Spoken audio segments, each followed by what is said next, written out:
ಎತ್ತರದ ಬೃಹತ್ ಆಕಾಶಚುಂಬಿ ಕಟ್ಟಡಗಳು, ಗಂಟೆಗೆ 100 ಕಿಲೋಮೀಟರ್ ವೇಗದಲ್ಲಿ ಓಡುವ ಬುಲೆಟ್ ಟ್ರೈನ್ಗಳು, ಅತ್ಯಂತ ಶಿಸ್ತುಬದ್ಧ ಜೀವನ ಶೈಲಿ. Software engineering, artificial intelligence, robotics, cloud ಕಂಪ್ಯೂಟಿಂಗ್ನಿಂದ ಹಿಡಿದು ಡೇಟಾ ಸೈನ್ಸ್ ತನಕ ಕನ್ನಡಿಗರ ತಾಂತ್ರಿಕ ಕೌಶಲ್ಯ ಇಂದು ಜಪಾನ್ನ ದೊಡ್ಡ ದೊಡ್ಡ ಕಂಪನಿಗಳಲ್ಲಿ ಸೌಂಡ್ ಮಾಡ್ತಾ ಇದೆ. ಜಪಾನಿ ಕೆಲಸದ ಸಂಸ್ಕೃತಿ ಭಾರತಕ್ಕಿಂತ ಯಾವ ರೀತಿ ವಿಭಿನ್ನವಾಗಿದೆ? ಜಪಾನಿ ಭಾಷೆ ಮತ್ತು ಸಂಸ್ಕೃತಿ ಮಧ್ಯೆ ಕನ್ನಡಿಗರು ಎದುರಿಸ್ತಾ ಇರೋ ಸವಾಲುಗಳೇನು?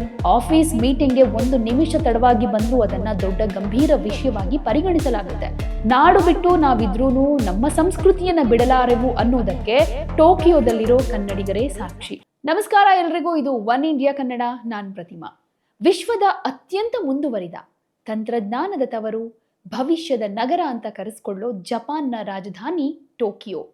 ಎತ್ತರದ ಬೃಹತ್ ಆಕಾಶಚುಂಬಿ ಕಟ್ಟಡಗಳು, ಗಂಟೆಗೆ 100 ಕಿಲೋಮೀಟರ್ ವೇಗದಲ್ಲಿ ಓಡುವ ಬುಲೆಟ್ ಟ್ರೈನ್ಗಳು, ಅತ್ಯಂತ ಶಿಸ್ತುಬದ್ಧ ಜೀವನ ಶೈಲಿ. ಇಂತಹ ಜಪಾನ್ನಲ್ಲಿ ಇಂದು ಜಗತ್ತಿನ ಮೂಲೆ ಮೂಲೆಗಳಿಂದ ಬಂದ ತಂತ್ರಜ್ಞರು ಕೆಲಸ ಮಾಡ್ತಾ ಇದ್ದಾರೆ. ಆದರೆ ನಿಮಗೆ ಗೊತ್ತಾ, ಭಾರತದ ಸಿಲಿಕಾನ್ ವ್ಯಾಲಿ ಅಂತ ಕರೆಸಿಕೊಳ್ಳೋ ನಮ್ಮ ಕರ್ನಾಟಕದ 100 ಕನ್ನಡಿಗ ಟೆಕ್ಕಿಗಳು ಈಗ ಟೋಕಿಯೋದ ಹೈಟೆಕ್ ಐಟಿ ಕಾರಿಡಾರ್ಗಳಲ್ಲಿ ಅತ್ಯಂತ ಪ್ರಮುಖ ಹುದ್ದೆಗಳಲ್ಲಿದ್ದುಕೊಂಡು ಜಪಾನಿ ಕಂಪನಿಗಳನ್ನು ಮುನ್ನಡೆಸ್ತಾ ಇದ್ದಾರೆ. Software engineering, artificial intelligence, robotics, cloud ಕಂಪ್ಯೂಟಿಂಗ್ನಿಂದ ಹಿಡಿದು ಡೇಟಾ ಸೈನ್ಸ್ ತನಕ ಕನ್ನಡಿಗರ ತಾಂತ್ರಿಕ ಕೌಶಲ್ಯ ಇಂದು ಜಪಾನ್ನ ದೊಡ್ಡ ದೊಡ್ಡ ಕಂಪನಿಗಳಲ್ಲಿ ಸೌಂಡ್ ಮಾಡ್ತಾ ಇದೆ. ಟೋಕಿಯೋದಲ್ಲಿ ಕನ್ನಡಿಗ ಟೆಕ್ಕಿಗಳು ಹಾಗಾದ್ರೆ ಏನ್ ಮಾಡ್ತಿದ್ದಾರೆ? ಜಪಾನಿ ಕೆಲಸದ ಸಂಸ್ಕೃತಿ ಭಾರತಕ್ಕಿಂತ ಯಾವ ರೀತಿ ವಿಭಿನ್ನವಾಗಿದೆ? ಟೋಕಿಯೋದಲ್ಲಿರೋ ಕನ್ನಡಿಗರ ಸಂಖ್ಯೆ ಹಾಗೆ ಅವರ ಕನ್ನಡಿಗರ ಬಳಗ ಯಾವ ರೀತಿ ಕಾರ್ಯ ನಡೆಸುತ್ತೆ? ಜಪಾನಿ ಭಾಷೆ ಮತ್ತು ಸಂಸ್ಕೃತಿ ಮಧ್ಯೆ ಕನ್ನಡಿಗರು ಎದುರಿಸ್ತಾ ಇರೋ ಸವಾಲುಗಳೇನು? ಇವತ್ತಿನ ಈ ವಿಶೇಷ ವಿಡಿಯೋದಲ್ಲಿ ಉದಯ ಸೂರ್ಯನ ನಾಡಿನಲ್ಲಿ ನಮ್ಮ ಕನ್ನಡಿಗರು ಹೇಗೆ ಜೀವನ ಮಾಡ್ತಾ ಇದ್ದಾರೆ, ಏನೇನ್ ಕೆಲಸ ಮಾಡ್ತಾ ಇದ್ದಾರೆ, ಇದೆಲ್ಲವನ್ನ ವಿವರವಾಗಿ ತಿಳ್ಕೊಳ್ಳೋಣ. ಜಪಾನ್ ಅಂದ್ರೆ ನಮಗೆ ನೆನಪಾಗೋದು ಸಾಂಪ್ರದಾಯಿಕ ಸಂಸ್ಕೃತಿ ಮತ್ತು ಸುಧಾರಿತ ತಂತ್ರಜ್ಞಾನ. ಕಳೆದ 1 ದಶಕದಿಂದ ಈಚೆಗೆ ಜಪಾನ್ ದೇಶದಲ್ಲಿ ಐಟಿ ಕ್ಷೇತ್ರದಲ್ಲಿ ಭಾರಿ ಬದಲಾವಣೆಗಳಾಗಿದೆ. ಜಪಾನ್ನ ವಯಸ್ಸಾಗ್ತಾ ಇರೋ ಜನಸಂಖ್ಯೆ ಹಾಗೆ ತೀವ್ರ ಐಟಿ ತಜ್ಞರ ಕೊರತೆಯಿಂದಾಗಿ ಜಪಾನಿ ಸರ್ಕಾರ ಹಾಗೆ ಜಾಗತಿಕ ಸಂಸ್ಥೆಗಳು ಭಾರತದ ಕಡೆ ಗಮನ ಹರಿಸೋದಕ್ಕೆ ಶುರು ಮಾಡಿದ್ವು. ಇದರ ನೇರ ಲಾಭ ಸಿಕ್ಕಿದ್ದು ಭಾರತದ ತಾಂತ್ರಿಕ ರಾಜಧಾನಿ ಬೆಂಗಳೂರು ಮತ್ತು ಕರ್ನಾಟಕದ ಯುವ ಟೆಕ್ಕಿಗಳಿಗೆ. ಬೆಂಗಳೂರಿನಿಂದ ಟೋಕಿಯೋಗೆ ತಾಂತ್ರಿಕ ಸೇತುವೆ ನಿರ್ಮಾಣ ಆಯಿತು. ಕರ್ನಾಟಕದ ಪ್ರಮುಖ ಎಂಜಿನಿಯರಿಂಗ್ ಕಾಲೇಜುಗಳಿಂದ ಪಾಸ್ ಆಗುವಂಥ ಯುವಕರು TCS, ಇನ್ಫೋಸಿಸ್, ವಿಪ್ರೋ ಮತ್ತು ಕಾಗ್ನಿಜೆಂಟ್ನಂತಹ ಭಾರತೀಯ ಐಟಿ ದೈತ್ಯ ಸಂಸ್ಥೆಗಳ ಮೂಲಕ ಆನ್ ಸೈಟ್ ಪ್ರಾಜೆಕ್ಟ್ಗಳಿಗೆ ಅಂತ ಟೋಕಿಯೋಗೆ ಹೋದರು. ಗ್ಲೋಬಲ್ ಟೆಕ್ ಕಂಪನಿಗಳ ಆಕರ್ಷಣೆ ಕೂಡ ಶುರುವಾಯಿತು. ಕೇವಲ ಭಾರತೀಯ ಮೂಲದ ಸಂಸ್ಥೆಗಳಷ್ಟೇ ಅಲ್ಲ, ಜಪಾನ್ನ ದೈತ್ಯ ಕಂಪನಿಗಳಾದ Rakuten, SoftBank, Sony, Toyota, Hitachi ಹಾಗೆ ಜಾಗತಿಕ ಸಂಸ್ಥೆಗಳಾದ ಅಮೆಜಾನ್, ಜಪಾನ್, ಗೂಗಲ್, ಟೋಕಿಯೋ ಹಾಗೆ ಮೈಕ್ರೋಸಾಫ್ಟ್ ಕಂಪನಿಗಳಿಗೆ ಕನ್ನಡಿಗರು ನೇರವಾಗಿ ನೇಮಕವಾಗುವುದಕ್ಕೆ ಶುರುವಾಯಿತು. ಪ್ರಸ್ತುತ ಕ್ಷೇಮಾಭಿವೃದ್ಧಿ ಮತ್ತು ವ್ಯಾಪ್ತಿ ಯಾವ ರೀತಿಯಾಗಿದೆ ಅಂತ ಹೇಳೋದಾದ್ರೆ, ಇಂದು ಟೋಕಿಯೋ 1ರಲ್ಲೇ ಸಾವಿರಾರು ಕನ್ನಡಿಗ ಕುಟುಂಬಗಳು ನೆಲೆಸಿವೆ. ಇವರಲ್ಲಿ 80%ಕ್ಕಿಂತ ಹೆಚ್ಚು ಜನರು ಐಟಿ ಮತ್ತು ಇಂಜಿನಿಯರಿಂಗ್ ಕ್ಷೇತ್ರದಲ್ಲೇ ಆಕ್ಟಿವ್ ಆಗಿದ್ದಾರೆ. VR, ಬ್ಲಾಕ್ ಚೈನ್, ಸೆಮಿಕಂಡಕ್ಟರ್ ವಿನ್ಯಾಸ ಹಾಗೆ ರೋಬೋಟಿಕ್ಸ್ ಸಾಫ್ಟ್ವೇರ್ಗಳಲ್ಲಿ ಕನ್ನಡಿಗರ ಕೊಡುಗೆ ತುಂಬಾನೇ ಇದೆ. ಜಪಾನ್ನಲ್ಲಿ ಕೆಲಸ ಮಾಡೋದು ಅಂದುಕೊಂಡಷ್ಟು ಈಸಿ ಅಲ್ಲ. ಜಪಾನಿ ಆಫೀಸ್ ಕಲ್ಚರ್ ಜಗತ್ತಿನಲ್ಲೇ ಅತ್ಯಂತ ವಿಶಿಷ್ಟತೆಯನ್ನ ಪಡೆದುಕೊಂಡಿದೆ ಹಾಗೆ ಶಿಸ್ತಿಗೆ ಹೆಸರುವಾಸಿಯಾಗಿದೆ. ನಮ್ಮ ಕನ್ನಡಿಗ ಟೆಕ್ಕಿಗಳು ಆ ಸಂಸ್ಕೃತಿಗೆ ಯಾವ ರೀತಿ ಹೊಂದ್ಕೊಂಡಿದ್ದಾರೆ ಅನ್ನೋದು ನಿಜಕ್ಕೂ ಕುತೂಹಲ ಅನ್ಸುತ್ತೆ. ಇಲ್ಲಿ ಮೊದಲನೇದು ಪಂಕ್ಚುಯಾಲಿಟಿ ಹಾಗೆ ಶಿಸ್ತು ಅನ್ನೋದು. ಜಪಾನ್ನಲ್ಲಿ ಟೈಮ್ ಅಂದ್ರೆ ಜೀವ. ಆಫೀಸ್ ಮೀಟಿಂಗ್ಗೆ 1 ನಿಮಿಷ ತಡವಾಗಿ ಬಂದರೂ ಅದನ್ನ ದೊಡ್ಡ ಗಂಭೀರ ವಿಷಯವಾಗಿ ಪರಿಗಣಿಸಲಾಗುತ್ತೆ. ನಮ್ಮ ಕನ್ನಡಿಗ ಟೆಕ್ಕಿಗಳು ಈ ಜಪಾನಿಯರ ಸಮಯ ಪಾಲನೆ ಮತ್ತು ಅಚ್ಚುಕಟ್ಟುತನವನ್ನ ಸವಾಲಾಗಿ ಸ್ವೀಕರಿಸಿ ಅದರಲ್ಲಿ ಸಿದ್ಧಹಸ್ತರಾಗಿದ್ದಾರೆ. ಇನ್ನು ಜಪಾನಿ ಭಾಷೆ ಅನ್ನೋದು ದೊಡ್ಡ ಸವಾಲು ಅನ್ನಿಸ್ಕೊಳ್ಳುತ್ತೆ. ಜೊತೆಗೆ ಅಲ್ಲಿನ ಆಸ್ತಿ ಅಂತ ಬಂದಾಗ ಜಪಾನ್ನಲ್ಲಿ ಇಂಗ್ಲಿಷ್ ಬಳಕೆ ಇದ್ರೂ ಸ್ಥಳೀಯ ಜಪಾನಿ ಭಾಷೆ ಅಂತ ಏನಿದೆ ಇದು ಕಲಿಲೇಬೇಕು, ಅಂದ್ರೆ ಅತ್ಯಗತ್ಯ ಕಲಿಬೇಕಾಗಿರೋದಲ್ಲಿ. ಇದರ ಜೊತೆಗೆ ನಮ್ಮ ಕನ್ನಡಿಗ ಟೆಕ್ಕಿಗಳು ಈ ಕೆಲಸದ ಜೊತೆಗೆ ರಾತ್ರಿ ವೇಳೆ ಜಪಾನಿ ಭಾಷೆ ಕಲಿತು N3, N2 ಹಂತಗಳನ್ನು ದಾಟಿ ಜಪಾನಿ ಸಹೋದ್ಯೋಗಿಗಳ ಜೊತೆ ಸರಾಗವಾಗಿ ಸಂವಹನ ನಡೆಸ್ತಾ ಇದ್ದಾರೆ. ಕನ್ನಡಿಗರಿಗೆ ಭಾಷೆ ಕಲಿಯೋ ಸಾಮರ್ಥ್ಯ ಹೆಚ್ಚು ಅನ್ನೋ ಮೆಚ್ಚುಗೆ ಕೂಡ ಜಪಾನಿ ಆಡಳಿತ ಮಂಡಳಿಯಿಂದ ಸಿಕ್ಕಿದೆ. ಇನ್ನು ಕಾನ್ಬನ್ ಮತ್ತು ಖೈಜನ್ ತತ್ವ ಅನ್ನೋದು ಅಂದ್ರೆ ಇದೊಂದು ರೀತಿ ಕೈಜನ್ ಫಿಲಾಸಫಿ ಅಂತ ಹೇಳ್ಬೋದು. ಅದು ಯಾವ ರೀತಿ ಅಂದ್ರೆ ಜಪಾನ್ನ ಕೈಜನ್ ಅಂದ್ರೆ ನಿರಂತರ ಸುಧಾರಣೆ ಅಂತ, ಅಂದ್ರೆ ಕಂಟಿನ್ಯೂಸ್ ಇಂಪ್ರೂವ್ಮೆಂಟ್ ಅಂತ. ಭಾರತೀಯ ಟೆಕ್ಕಿಗಳ ಜಗಾಡ್ ಅಂತಂದ್ರೆ ತಕ್ಷಣದ ಪರಿಹಾರ ಹುಡುಕೋ ಕೌಶಲ್ಯ, ಹಾಗೆ ಜಪಾನಿಯರ ಕೈಜನ್ ಶಿಸ್ತು ಒಟ್ಟಿಗೆ ಸೇರಿದಾಗ ಯೋಜನೆಯ ಯಶಸ್ಸು ಡಬಲ್ ಆಗುತ್ತೆ. ಇನ್ನು ವರ್ಕ್ ಲೈಫ್ ಬ್ಯಾಲೆನ್ಸ್ ಬದಲಾವಣೆ ಅನ್ನೋದು ಬಂದಾಗ, ಒಂದು ಕಾಲದಲ್ಲಿ ಜಪಾನ್ನಲ್ಲಿ ಕಾರೋಶಿ ಅಂದ್ರೆ ಅತಿಯಾದ ಕೆಲಸದಿಂದ ಸಾವು ಅನ್ನೋ ಮಾತಿತ್ತು. ಆದರೆ ಈಗ ಪರಿಸ್ಥಿತಿ ಬದಲಾಗಿದೆ, ವರ್ಕ್ ಶೈಲಿ ಸುಧಾರಿಸಿದೆ.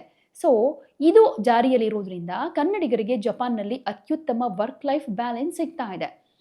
ನಾಡು ಬಿಟ್ಟು ನಾವಿದ್ರೂ ನಮ್ಮ ಸಂಸ್ಕೃತಿಯನ್ನು ಬಿಡಲಾರೆವು ಅನ್ನೋದಕ್ಕೆ ಟೋಕಿಯೋದಲ್ಲಿರೋ ಕನ್ನಡಿಗರೇ ಸಾಕ್ಷಿ.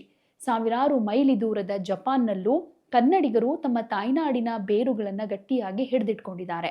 ಅಲ್ಲಿ ಕನ್ನಡ ಸಂಘ ಜಪಾನ್ ಅಂತ ಇದೆ. ಟೋಕಿಯೋದಲ್ಲಿ ನೆಲೆಸಿರುವಂಥ ಕನ್ನಡಿಗರು ಒಂದಾಗಿ ಕನ್ನಡ ಸಂಘ ಜಪಾನನ್ನು ಸ್ಥಾಪನೆ ಮಾಡಿದ್ದಾರೆ. ಇದು ಕೇವಲ ಒಂದು ಸಂಘ ಮಾತ್ರ ಅಲ್ಲ, ವಿದೇಶದಲ್ಲಿರೋ ಪ್ರತಿಯೊಬ್ಬ ಕನ್ನಡಿಗನಿಗೂ ಇದೊಂದು ಸಂದೇಶ ಮತ್ತು ಆಸರೆ. ಇನ್ನು ಸಾಂಸ್ಕೃತಿಕ ಹಬ್ಬ ಮತ್ತು ಕನ್ನಡಿಗರ ವೈಭವ ಎದ್ದು ಕಾಣಿಸ್ತಾ ಇರುತ್ತೆ. ಅದರಲ್ಲೂ ಈ ಯುಗಾದಿ ಹಾಗೆ ಕನ್ನಡ ರಾಜ್ಯೋತ್ಸವ ಬಂತು ಅಂದರೆ ಟೋಕಿಯೋದ ಸಾಂಸ್ಕೃತಿಕ ಸಭಾಂಗಣಗಳಲ್ಲಿ ಇದನ್ನು ಅಚ್ಚುಕಟ್ಟಾಗಿ ಸಂಭ್ರಮದಿಂದ ಸೆಲೆಬ್ರೇಟ್ ಮಾಡ್ತಾರೆ. ಗಣೇಶ ಚತುರ್ಥಿ ಆಗಿರ್ಬೋದು, ದೀಪಾವಳಿ ಹಬ್ಬ ಆಗಿರ್ಬೋದು, ಕನ್ನಡ ರಾಜ್ಯೋತ್ಸವಗಳನ್ನು ವಿಜೃಂಭಣೆಯಿಂದ ಆಚರಣೆ ಮಾಡ್ತಾರೆ. ಇನ್ನು ಧೋತಿ ಸೀರೆಯನ್ನು ತೊಟ್ಕೊಂಡು ಜಪಾನ್ನಲ್ಲಿ ಮೆರವಣಿಗೆ ಕೂಡ ಮಾಡಿದ್ದಿದೆ. ರಾಜ್ಯೋತ್ಸವದ ದಿನ ಜಪಾನಿಯರೇ ಆಶ್ಚರ್ಯಪಟ್ಟು ನೋಡೋ ಹಾಗೆ ಕನ್ನಡಿಗರು ಸಾಂಪ್ರದಾಯಿಕ ಉಡುಪುಗಳನ್ನು ಹಾಕೊಂಡು ಯಕ್ಷಗಾನ, ಜಾನಪದ ನೃತ್ಯ ಹಾಗೆ ಕರ್ನಾಟಕ ಸಂಗೀತ ಕಾರ್ಯಕ್ರಮಗಳನ್ನು ಆಯೋಜನೆ ಮಾಡ್ತಿರ್ತಾರೆ. ಕನ್ನಡಿಗರ ಪರಸ್ಪರ ಸಹಾಯ ಹಸ್ತ ಕೂಡ ಅಲ್ಲಿ ಹೆಚ್ಚು ಗಮನ ಸೆಳೆಯುತ್ತೆ. ಯಾಕಂದರೆ ಹೊಸದಾಗಿ ಜಪಾನ್ಗೆ ಬರೋ ಕನ್ನಡಿಗ ಟೆಕ್ಕಿಗಳಿಗೆ ಮನೆ ಹುಡ್ಕೊಡೋದ್ರಿಂದ ಹಿಡಿದು ಜಪಾನಿ ಭಾಷೆ ಕಲಿಯೋದಕ್ಕೆ ಮಾರ್ಗದರ್ಶನ ಕೊಡೋದು, ಮಗುವಿನ ಶಾಲೆಯ ಪ್ರವೇಶದ ತನಕ ಟೋಕಿಯೋ ಕನ್ನಡ ಬಳಗ ಕುಟುಂಬದ ರೀತಿ ನಿಲ್ಲುತ್ತೆ. ಟೋಕಿಯೋದಲ್ಲಿ ಕೆಲಸ ಮಾಡೋದು, ಜೀವಿಸೋದು ಅತ್ಯಂತ ಆಕರ್ಷಕವಾಗಿ ಕಾಣಿಸ್ಕೊಂಡ್ರು ಅದರ ಹಿಂದೆ ಅನೇಕ ಸವಾಲುಗಳು ಇದ್ದೇ ಇರುತ್ತೆ. ಕನ್ನಡಿಗರು ಈ ಸವಾಲುಗಳನ್ನು ಯಾವ ರೀತಿ ಎದುರಿಸ್ತಾ ಇದ್ದಾರೆ ಅಂತ ನೋಡೋದಾದರೆ, ಭಾರತೀಯ ಆಹಾರ ಹಾಗೆ ದಿನಸಿ ಅಲ್ಲಿ ಸಿಗುತ್ತಾ ಅನ್ನೋ ಮೊದಲನೇ ಪ್ರಶ್ನೆ. ಟೋಕಿಯೋದ ನಿಶಿ ಕಸಾಯ್ ಅನ್ನುವಂಥ ಪ್ರದೇಶವನ್ನು ಕಿರುಭಾರತ ಅಂತಾನೆ ಕರೀತಾರೆ. ಇಲ್ಲಿ ಕನ್ನಡಿಗರಿಗೆ ಬೇಕಾದ ಮಸಾಲಾ ದೋಸೆ, ಇಡ್ಲಿ, ತರಕಾರಿಗಳು ಹಾಗೆ ಭಾರತೀಯ ದಿನಸಿ ಪದಾರ್ಥಗಳು ಈಸಿಯಾಗಿ ಸಿಗುತ್ತೆ. ಅನೇಕ ಕನ್ನಡಿಗರು ಶನಿವಾರ ಭಾನುವಾರ ಸ್ವಂತ ಮನೆಗಳಲ್ಲೇ ಬಿಸಿ ಬಿಸಿ ಬೇಳೆಬಾತ್ ಹಾಗೆ ಮೈಸೂರು ಪಾಕ್ ಮಾಡಿ ಕನ್ನಡಿಗ ಮಿತ್ರರಿಗೆ ಉಣಬಡಿಸ್ತಾರೆ. ಇನ್ನು ಪ್ರಾಕೃತಿಕ ವಿಕೋಪಗಳು ಹಾಗೆ ಸುರಕ್ಷತೆಯ ಸವಾಲಂತೂ ಇದ್ದೇ ಇರುತ್ತೆ. ಜಪಾನ್ ಅಂದರೆ ಭೂಕಂಪಗಳ ನಾಡು ಅಂತ ಕರೀತಾರೆ. ಆರಂಭದಲ್ಲಿ ಹೊಸದಾಗಿ ಹೋದ ಕನ್ನಡಿಗರಿಗೆ ಭೂಕಂಪದ ಅನುಭವ ಭಯ ಹುಟ್ಟಿಸೋದು ಕಾಮನ್. ಆದರೆ ಜಪಾನ್ನ ಅತ್ಯಾಧುನಿಕ ತಂತ್ರಜ್ಞಾನದಿಂದ ಕಟ್ಟಲ್ಪಟ್ಟ ಭೂಕಂಪ ನಿರೋಧಕ ಕಟ್ಟಡಗಳು ಮತ್ತು ಜಪಾನಿ ಸರ್ಕಾರದ ಸುರಕ್ಷತಾ ತರಬೇತಿಯಿಂದಾಗಿ ಕನ್ನಡಿಗರು ಧೈರ್ಯದಿಂದ ನೆಲೆಸಿದ್ದಾರೆ.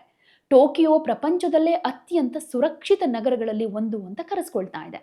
ಇನ್ನು ಶಿಕ್ಷಣ ಹಾಗೆ ಭವಿಷ್ಯದ ಆಲೋಚನೆ ಅಂತ ಬಂದಾಗ, ಟೋಕಿಯೋದಲ್ಲಿರುವಂತಹ ಇಂಟರ್ನ್ಯಾಷನಲ್ ಶಾಲೆಗಳು ಹಾಗೆ ಇಂಡಿಯನ್ ಶಾಲೆಗಳಲ್ಲಿ ಕನ್ನಡಿಗ ಮಕ್ಕಳು ವ್ಯಾಸಂಗ ಮಾಡ್ತಿದ್ದಾರೆ. ಜಪಾನಿ ಶಿಸ್ತು ಮತ್ತು ಭಾರತೀಯ ಸಂಸ್ಕಾರ ಎರಡನ್ನೂ ಮೈಗೂಡಿಸ್ಕೊಂಡು ಬೆಳೀತಾ ಇರೋ ಈ ಮಕ್ಕಳು ಮುಂದಿನ ಪೀಳಿಗೆಯ ಜಾಗತಿಕ ಪ್ರಜೆಗಳಾಗ್ತಾ ಇದ್ದಾರೆ.